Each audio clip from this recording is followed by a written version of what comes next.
Assalamualaikum warahmatullahi taala wabarakatuh. Kita jumpa lagi pada rancangan pada kali ini. Kali ini saya akan kongsikan dengan kamu semua berkaitan dengan makna falsafah sebagaimana yang telah saya janjikan dalam video yang pertama. Jadi pada pelajaran hari ini kita akan tengok makna falsafah ini dalam pandangan yang berbagai-bagai. Ada 10 pandangan yang cuba saya nak kongsikan dengan kamu, iaitu pandangan pada makna falsafah pada zaman Yunani, makna falsafah pada zaman Kristian awal, pada zaman tamadun Islam, pada zaman gelap dan zaman pertengahan, serta makna falsafah pada zaman Renaissance, pada zaman pencerahan, makna falsafah pada separuh abad ke-19, makna falsafah pada separuh abad ke-19, abad 20 dan juga makna falsafah pada pasca moden. Jadi keseluruhan ini sebenarnya ada sedikit perbezaan dan juga ada sedikit niche dan juga tujahan yang berbeza bagi setiap zaman. Di mana kalau kita tengok kenapa falsafah bermula pada zaman Yunani, sedangkan manusia dah ada semenjak zaman Nabi Adam alaihissalam lagi. Tetapi kenapa falsafah itu baru dikatakan bermula pada zaman Yunani? Yang pertama mungkin disebabkan kerana aktiviti berfalsafah ini mula dibukukan adalah pada zaman Yunani. Ya, pada zaman Yunani aktiviti berfalsafah dicatat dan didokumentasikan oleh para sarjana pada zaman Yunani tersebut. Yang kedua juga, mereka digelar sebagai berfalsafah ataupun kita namakan falsafah pada zaman Yunani kerana sebarang hakikat yang dijumpai pada ketika itu mereka nak cari bukti. Usaha mencari bukti, mencari dalil ataupun mencari kebenaran kepada sesuatu hakikat, itulah yang dikatakan aktiviti berfalsafah. Jadi falsafah ini bukan sekadar memberikan pandangan ataupun memberikan memberikan pengenalan kepada sesuatu hakikat, tetapi juga adalah aktiviti membuktikan bahawa hakikat itu betul, hakikat itu benar. Jadi aktiviti mencari bukti inilah yang dikatakan aktiviti berfalsafah. Dan nak mencari bukti kepada sesuatu hakikat itu, dia mempunyai banyak cara lah dalam falsafah ni. Sama ada kita menggunakan logik, iaitu melalui logik fikir kita, ataupun melalui penemuan-penemuan saintifik yang kita buat untuk membuktikan bahawa perkara itu betul. Dan dalam falsafah Islam ada lagi satu perkara yang ditambah sebagai sebahagian yang menunjukkan kepada beza falsafah Islam dengan falsafah lain, iaitu adalah bukti melalui wahyu. Ya, bukti melalui wahyu, melalui pengakuan nubuat, iaitu pengakuan para nabi, termasuklah pengakuan Nabi Muhammad sallallahu alaihi wasallam melalui sunnah. Itu juga sebahagian daripada bukti-bukti yang diakui di dalam falsafah Islam. Jadi sebelum itu kita tengok dahulu apakah itu yang dikatakan falsafah dari sudut etimologi dia. Etimologi ni dari sudut istilah dia, bagaimana yang disebut sebagai falsafah. Okey, kita tengok yang pertama. Kita tengok di sini dari sudut etimologi dia ada 5 pandangan yang berkait dengan falsafah. Yang pertama, Arab itu sendiri. Orang Arab, mereka ni sebenarnya falsafah ni bukan datang daripada Arab. Falsafah ni datang daripada Yunan. Jadi mereka sebenarnya tidak ada istilah, tidak ada satu istilah yang konkret yang digunakan dalam dalam Arab. Jadi Arab akhir sekali Arab mengambil daripada Yunani. Kalau Yunani dia menggunakan perkataan filosofia, ya. Filosofia yang bermaksud cintakan hikmah. Sofia tu wisdom, hikmah. Philo tu suka, cinta. Jadi Arab ni filosofia dia tukar sedikit pelambangan ataupun istilahnya daripada filosofia menjadi falsafah, ya, falsafah. Jadi falsafah ini dah jadi kalimah Arab. Filosofia adalah kalimah Yunani. Manakala dalam tamadun Islam itu sendiri, semenjak daripada zaman Rasulullah sallallahu alaihi wasallam sehinggalah kejatuhan Khilafah Uthmaniyah tahun 1974, dia dalam tamadun Islam, bila kita bercakap tentang kebenaran, bercakap tentang mencari bukti kepada kebenaran itu, dia lebih dekat dengan perkataan hikmah. Dan perkataan hikmah ini sebenarnya ada dalam Al-Quran. Yu'til hikmata man yasha'. Allah memberikan hikmah kepada siapa yang dia kehendaki, ya.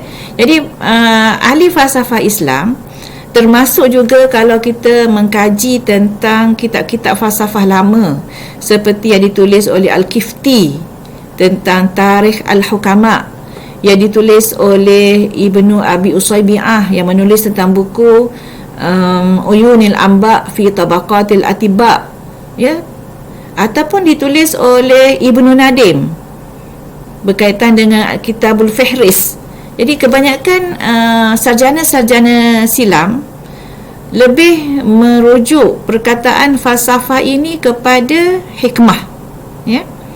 Manakala ada satu lagi dalam falsafah ini yang mempunyai kaitan yang rapat juga dengan falsafah, ialah tasawuf, di mana dalam, kalau kita mengkaji sebahagian daripada ahli falsafah Islam yang muncul di awal-awal kerajaan Bani Abbasiyah dahulu, kebanyakan mereka mempunyai kaitan dengan tasawuf itu sendiri. Dan satu lagi, dan tasawuf ini juga mempunyai kaitan dengan sufi, ya, mempunyai kaitan dengan sufi, di mana dalam kalau mengikut kepada mengikut kepada kajian yang dibuat oleh seorang sarjana, iaitu Syahril Muhammad Zain, dia mengatakan bahawa kalau kita rujuk pada zaman tamadun Islam dahulu, ahli falsafah juga dirujuk sebagai hakim di dalam, dan juga ada sebuah lagi bidang ilmu dalam tamadun Islam yang mempunyai kaitan dengan falsafah, iaitu tasawuf, dan ahli ilmu ini digelar sebagai sufi. Dan tasawuf ini dikatakan berasal daripada perkataan Arab dengan kata akarnya sofi ataupun sofia yang bermaksud suci, ya. Jadi kedua-dua makna ini sebenarnya sesuai dengan kegiatan sufi, kerana ahli tasawuf dahulu dikatakan memang suka memakai pakaian suf, dan mereka mengamalkan cara khusus untuk membersihkan diri mereka dan cara ini dikenali sebagai tarikat. Menurut Said Hussein Nas, mereka mendakwa bahawa ahli falsafah pada zaman tamadun Islam terawal dahulu dikaitkan dengan juga mereka ahli falsafah, dalam waktu yang sama mereka juga adalah ahli tasawuf.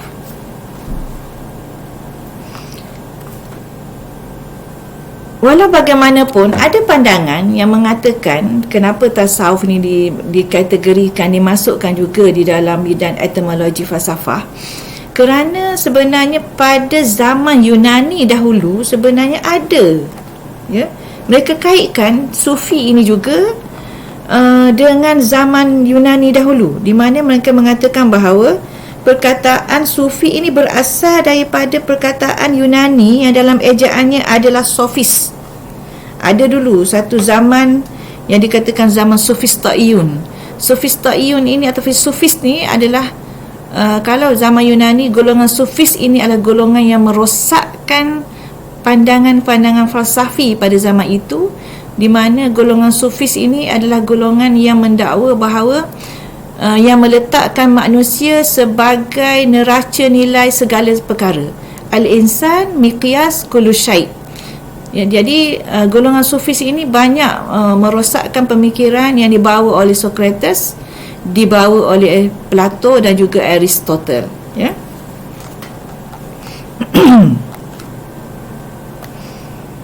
Jadi perbincangan pasal Sufis ini, dia dikaitkan juga dengan ajaran mistik. Dikaitkan dengan ajaran mistik, di mana ajaran ini yang dibawa oleh orang-orang Yunani, di mana mereka mengatakan bahawa mistik ialah orang yang berusaha untuk mencapai kesatuan dengan Tuhan dan berharap mencapai kebenaran hakiki. Di mana ahli falsafah Yunani yang terlibat di dalam ajaran mistik ini adalah Pythagoras, yang dikatakan cuba mengamalkan ajaran mistik yang seiras dengan agama purba dikenali sebagai Orfi. Jadi ini di antara ajaran-ajaran mistik yang didakwa diperkenalkan oleh Pythagoras. Jadi kita sebenarnya tak perlu lebih mendalami secara terlalu jauh mendalam tentang falsafah Yunani, sebab kita sebenarnya mengkaji tentang falsafah Islam.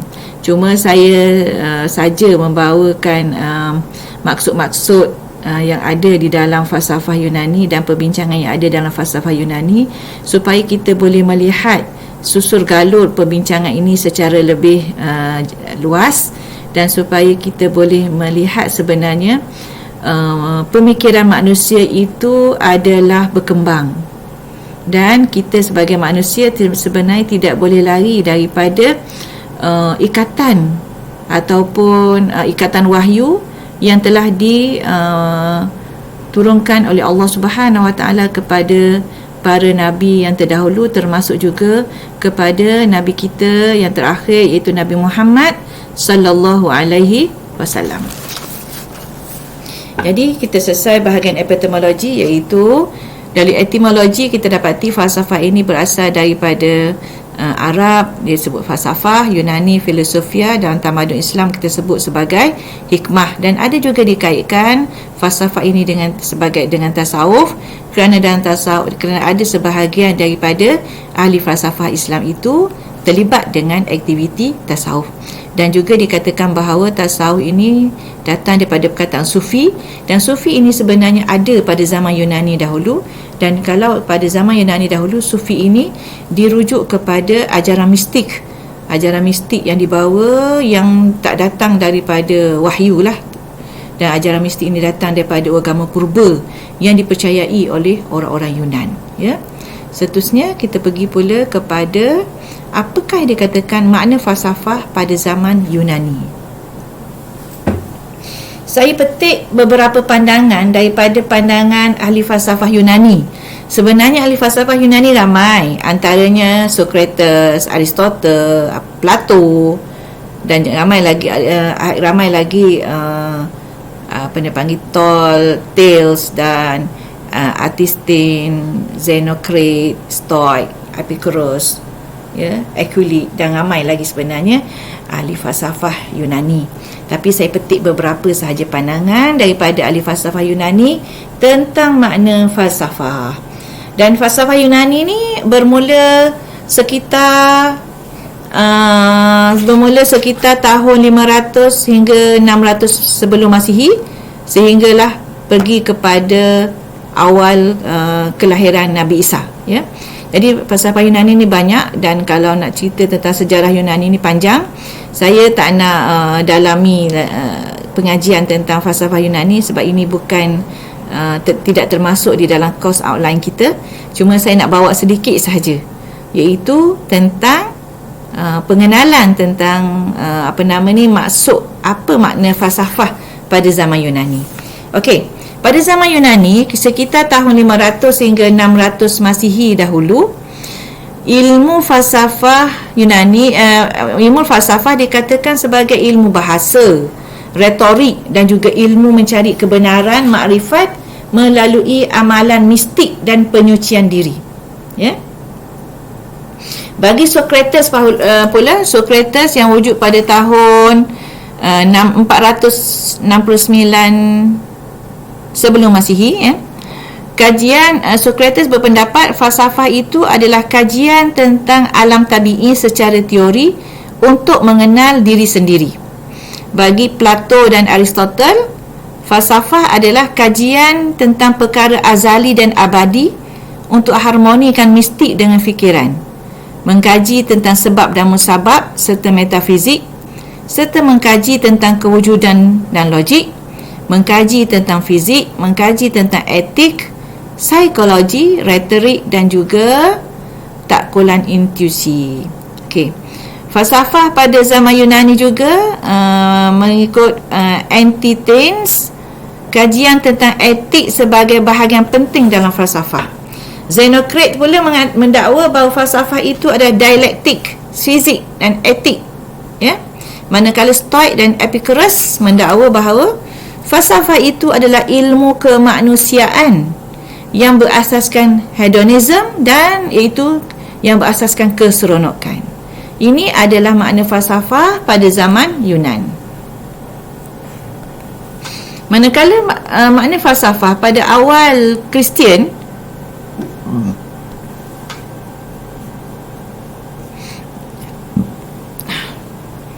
awal Kristian ni adalah awal kelahiran Nabi Isa alaihi salam, di mana di awal kelahiran Nabi Isa alaihi salam dan sehingga zaman 600 Masihi. Jadi kalau kita ikut cerita Nabi Isa sehingga baginda diangkat ke langit, mempunyai kisah-kisahnya tersendiri. Dan apabila baginda diangkat ke langit, baginda mempunyai 12 hawariyin yang menjadi pengikut. Ada di kalangan pengikut itu yang telah menyeleweng dan telah membawa makna yang salah tentang ajaran Nabi Isa ini, dan ada dan penyelewengan itu berlaku, ya, dalam ajaran agama Nasrani. Jadi di awal-awal dahulu pada zaman sekitar 1 Masihi sehingga 600 Masihi ini muncul kelahiran dipanggil masih lagi berkait dengan falsafah yang dibawa oleh Yunani dahulu. Daripada awal Kristian ini, iaitu salah seorangnya adalah Clemens yang muncul pada tahun 216 Masihi, iaitu selepas kewafatan Nabi Isa, iaitu mendakwa bahawa ajaran Kristian lebih maju daripada falsafah, di mana mereka cuba mempertahankan Kristian daripada serangan Yahudi, skeptik dan Neoplatonis, dan muncul berbagai mazhab yang membahaskan teologi Kristian. Di awal-awal Kristian sebab itu dalam berbagai mazhab ini hasilnya ada mazhab yang mendakwa mereka cuba nak menghapuskan dakwaan mengatakan Nabi Isa itu adalah rasul kepada Rasulullah, tetapi mereka cuba dan mereka cuba membawa satu naratif baru, iaitu Isa sebagai anak Tuhan. Jadi ini semua adalah yang berkaitan dengan teologi dan pegangan dan akidah Kristian. Baik, tak banyak yang dicatatkan kepada kita perkembangan falsafah pada zaman Kristian. Pada zaman awal Kristian ini, semua diceritakan kepada kita bahawa pada zaman ini mereka cuba nak mempertahankan ajaran-ajaran Kristian ini daripada daripada campur tangan atau serangan golongan Yahudi, skeptik dan Neoplatois. Dan pada itu juga muncul pertikaian, perselisihan yang berkaitan dengan akidah teologi Kristian itu, yang akhir sekali membawa kepada penegasan mereka untuk berpegang kepada Kristian itu sebagai Isa itu sebagai sebagai anak Tuhan, dan ini bertentangan sama sekali dengan akidah Islam yang kita pegang, iaitu Kristian, iaitu Isa adalah merupakan Rasulullah dan dia diangkat ke langit dan bukan disalib sebagaimana yang didakwa dalam ajaran Kristian. Baik, kita pergi pula pada makna falsafah pada zaman tamadun Islam. Tamadun Islam dia bermula sebenarnya semenjak daripada kelahiran Nabi Muhammad sallallahu alaihi wasallam. Apabila Rasulullah sallallahu alaihi wasallam dibangkitkan menjadi rasul, baginda telah membawa satu perkara baru di dalam kehidupan masyarakat. Baginda telah membawa satu perkara baru dari sudut spiritual, emosi, intelektual, termasuk juga dari sudut sosial dan politik, termasuk juga dari sudut ekonomi. Keseluruhan daripada nizamul hayah manusia berubah dengan kebangkitan Nabi Muhammad sallallahu alaihi wasallam. Jadi di mana kalau kita tengok pada zaman Rasulullah, Al-Quran menjadi pedoman, menjadi pegangan, menjadi panduan hidup, keseluruhan hidup manusia. Bermula daripada perkara sekecil-kecil sehinggalah perkara besar membina negara. Allah Subhanahu Wa Taala, manusia menjadikan Al-Quran itu sebagai panduan di dalam menguruskan kehidupan mereka.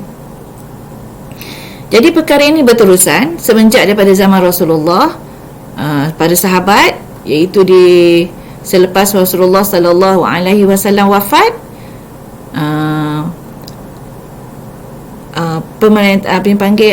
ajaran baginda telah disambung, ataupun Rasulullah pemerintahan ataupun tanggungjawab untuk menjaga umat Islam telah diganti oleh Khulafaur Rasyidin.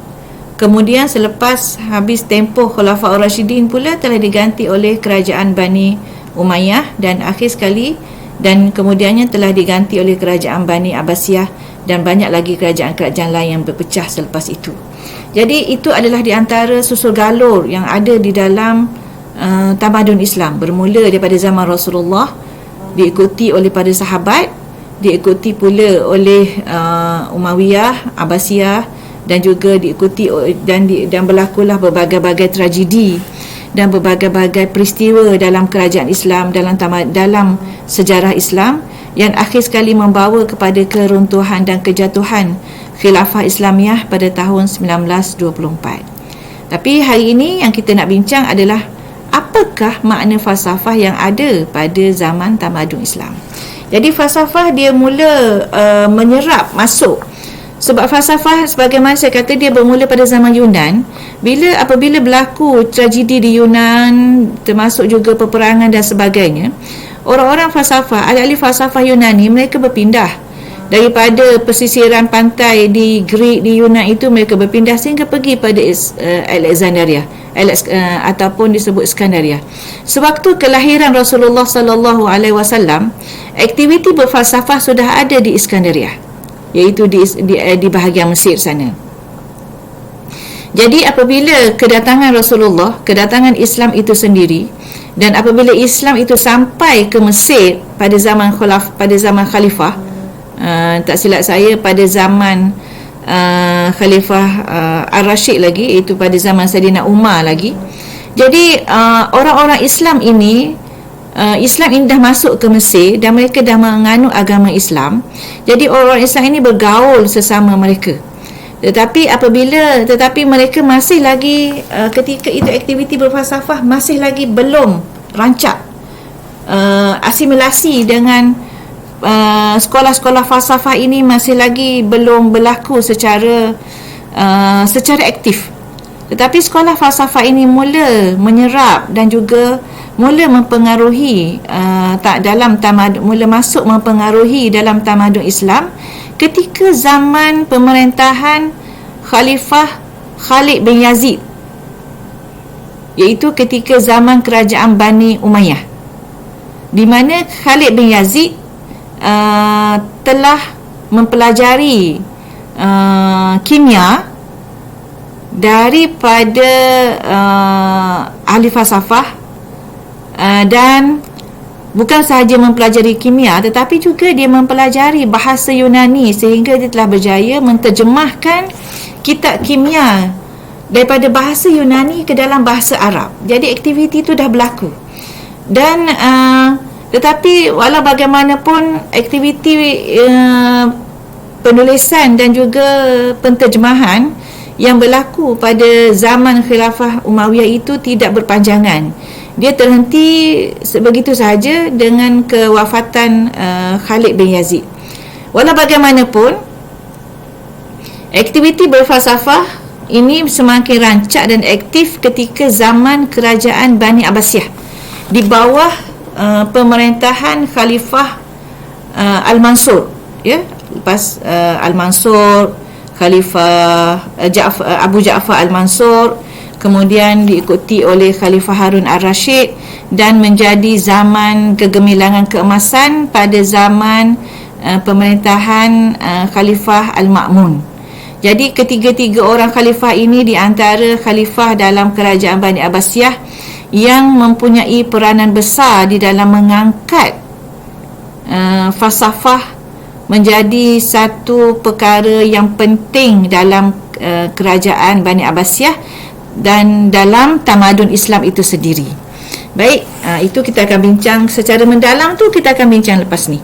Hari ni kita nak tengok makna falsafah dahulu. Jadi makna falsafah, kalau tengok pada pandangan Al-Kindi, Al-Kindi ni adalah merupakan ahli falsafah Arab yang beragama Islam, ahli falsafah Arab Muslim yang pertama, yang muncul sekitar tahun 800 Masihi, ya. Al-Kindi berpandangan bahawa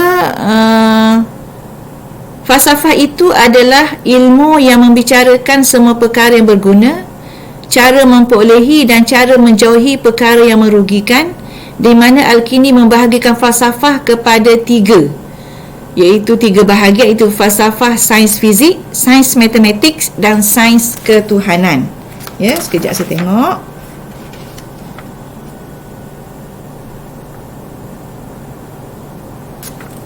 Tengok Al-Kindi tahun berapa? Al-Kindi kita tengok sedikit. Al-Kindi tahun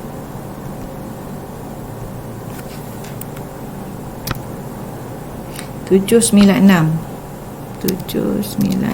sehingga 873 Masihi. Okey.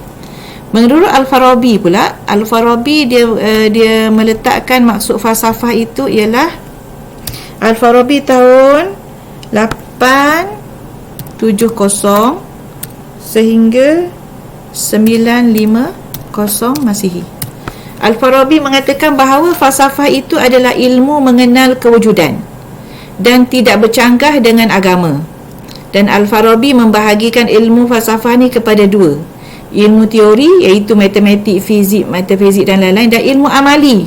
Ilmu amali ni adalah etika, ilmu akhlak, ibadah dan sebagainya. Manakala Ibn Sina pula, Ibn Sina tahun berapa ya? Ibn Sina 980 sehingga 1037 Masihi. Ibn Sina membahagikan falsafah kepada ilmu teori dan amali yang ada kaitan dengan Islam dan hakikat kewujudan. Bagi Ibn Rushd,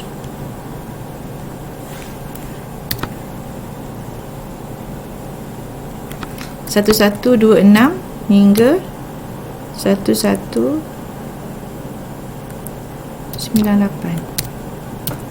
Bagi Ibn Rushd, falsafah adalah penyelidikan tentang alam wujud sebagai jalan mengenal pencipta alam. Manakala bagi Ibn Tufail,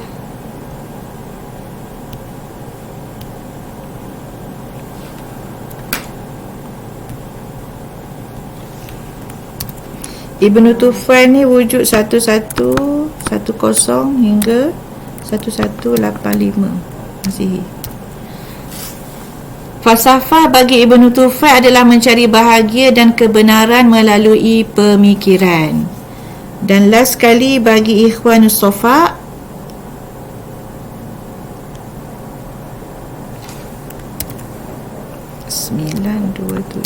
hingga 975. Bagi Ikhwanus Safa, falsafah adalah mencintai ilmu, mengetahui hakikat wujud, membina teori dan amal agar selari dengan kehidupan dunia dan akhirat. Ya. Okey, ini adalah makna falsafah bagi dalam tamadun Islam. saya petik beberapa pandangan daripada ahli-ahli falsafah Islam yang wujud ketika itu, yang memberikan maksud falsafah.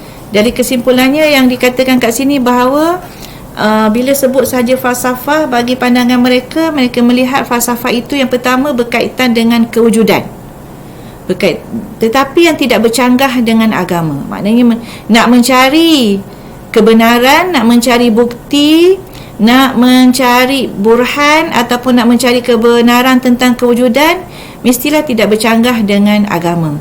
Artinya kalau nak mencari sesuatu perkara yang kita tak boleh nak cari, iaitu contohnya seperti nak mencari tentang bukti tentang hari akhirat, bukti tentang pahala dan dosa, memang kita tak boleh cari, sebab perkara itu adalah perkara yang kita dapat beritanya daripada perkhabaran, daripada sam'iyat, daripada perkara daripada wahyu. Jadi buktinya pun hanya kita boleh cari melalui wahyu. Jadi perkara yang boleh kita cari bukti adalah perkara yang boleh masuk pada akal kita, perkara yang bukan berkaitan dengan perkara-perkara sam'iyat, bukan dengan perkara-perkara ghaibiyat ataupun perkara-perkara ini yang berkaitan dengan perkara ghaibiyat, berkaitan dengan perkara sam'iyat, berkaitan dengan qada dan qadar. Ini kita mesti berpegang dan juga kembali merujuk kepada wahyu itu sendiri. Kalau tidak, kita akan melalui jalan kesesatan. Sebab apa? Sebab kita cuba mencari sesuatu yang di luar daripada kemampuan akal kita. Jadi di sini perkara yang dibahaskan oleh ahli falsafah ini adalah apabila perkara-perkara itu berkait dengan perkara fizikal, berkait dengan perkara yang bersifat material, sains matematik, sains fizik, dia termasuk juga ketuhanan. Ketuhanan kita boleh cari bukti kewujudan Tuhan melalui logik. Tengok tangan, tengok pergerakan, ada sesuatu, tandanya ada pencipta, ya. Jadi itu semua kembali kepada bagaimana kita sebenarnya nak mengeksploitasi penggunaan akal kita untuk mencari kebenaran. Manakala perkara-perkara yang berkaitan dengan luar tabi'i, perkara-perkara yang berkaitan dengan alam ghaib, berkaitan dengan perkara-perkara sam'iyat yang kita sendiri tidak boleh nak cari bukti sebab ia hanya kita ketahui melalui wahyu, maka ketika itu kita kena kembalikan kebenarannya kepada wahyu. Kita kena kembalikan kebenaran kepada wahyu, kena merujuk kepada wahyu, kena merujuk kepada Al-Quran, kena merujuk kepada hadis Rasulullah sallallahu alaihi wasallam. Di situlah bezanya ahli falsafah Islam dengan ahli falsafah barat dan termasuk juga ahli falsafah Yunan.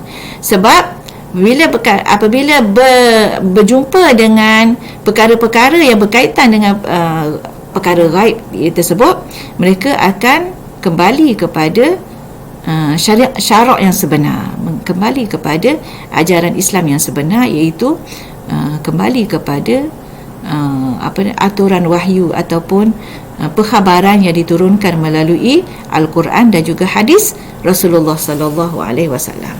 Jadi dalam falsafah Islam, kita tidak tolak nubuat, kita juga tidak tolak wahyu. Dan dalam falsafah Islam, kita juga mementingkan akal, kerana akal itu sebahagian daripada yang dituntut pun di dalam agama, dan malah dalam Al-Quran sendiri menegaskan kepada kita untuk kita mengeksploitasi dan menggunakan sebaik mungkin akal kita untuk berfikir, mendapatkan kebenaran, mencari jawapan, dan berfikir untuk mencari jawapan-jawapan di atas perkara-perkara yang berlaku di sekitar kita. Jadi itu di antara 4 perkara yang berkaitan makna falsafah yang telah Ustazah kongsikan dengan antum daripada zaman Yunani, zaman Kristian awal dan juga zaman tamadun Islam. InsyaAllah pada video akan datang kita akan kupas lagi makna falsafah pada zaman gelap dan Renaissance, termasuk juga falsafah pada fasa moden. Dengan itu, Assalamualaikum warahmatullahi taala wabarakatuh.